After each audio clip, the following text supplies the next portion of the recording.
Today, I'm gonna show you how to make grilled pizza. This is something the whole family will absolutely love, and it's a great way to get the kids involved in the cooking process. We're gonna start with, in our mixer, our flour.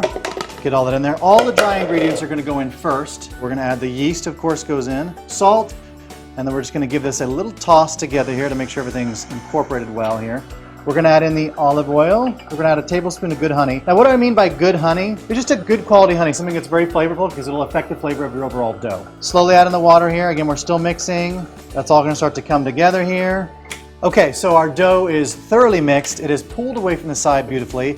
And if we did it right, it shouldn't really stick to the dough hook. Nicely done. All right, we're gonna flour our workspace with just about a tablespoon of flour just to keep our dough from sticking here. And all you're gonna do is just kind of do what I call the folding action. So you're gonna fold the dough in a little bit on itself, and you only need to do this a couple of times. Then you're gonna basically form it into a ball. So I'm gonna wrap it in plastic wrap and throw mine in the refrigerator. We are ready to stretch dough. So I'm gonna make about an 8 to 10 inch pizza. Kind of work toward the edges first, kind of keep spinning it, then we can pick it up and we can drive the car, turn the steering wheel. That's perfect. Now we're going to turn our attention to the toppings. Today I'm going to show you how to do the ricotta and blistered tomatoes. All I'm going to do, basically top to bottom, just slice them right in half. We're going to roll the basil up here very tightly, and then basically with your sharp knife, you're going to make little slices just like this. Don't cook the basil. Let's season the tomatoes and garlic. Good amount of olive oil on our tomatoes here, salt and pepper, and just give everything a toss here. Just want to make sure the olive oil and salt and pepper are all distributed. And then this is going to go into the oven, 400 degrees, 30 to 40 minutes. All you're looking for, tomatoes to be blistered, that garlic to be nice and brown. So we've got a nice oiled grill. These just go right on the grill, and you can adjust your heat. Now for dough on the grill, obviously you want to watch the super high heat because you don't want to burn them.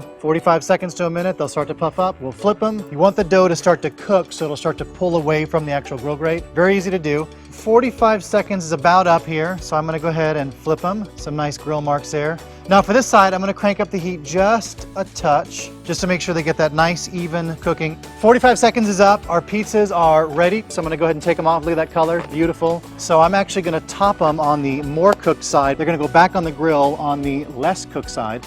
So the pizzas are nice and cooled, so now we're going to top this. We're going to start with just some ricotta cheese here. And you just want a thin layer of the ricotta cheese. And then we're going to use our tomatoes. Now you can leave it whole, it's kind of whatever your preference is here. I like to just kind of smash it in a little bit. And then all we're going to do now, drizzle truffle oil just over the top.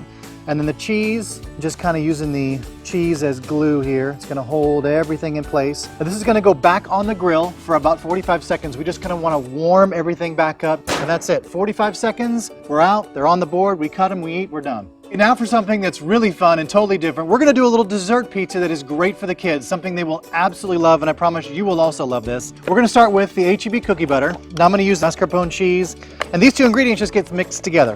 So here we go. Pizza, cooled, ready to go. Mixture, bam, right here. We're going to spread it all the way to the edges here. Throw these ginger cookies right on top here. Again, you want that nice kind of textural crunch, so topping it with something is kind of a good thing to do. And there you go, that's all you got to do. So hopefully we showed you that pizza is not only just for inside, but you can actually take it outside and make it part of your barbecue grilling this summer. If you like these recipes, try our Hawaiian pineapple pizza, the margarita pizza, and the cheese and pepperoni pizza. All these recipes on heb.com/grilling.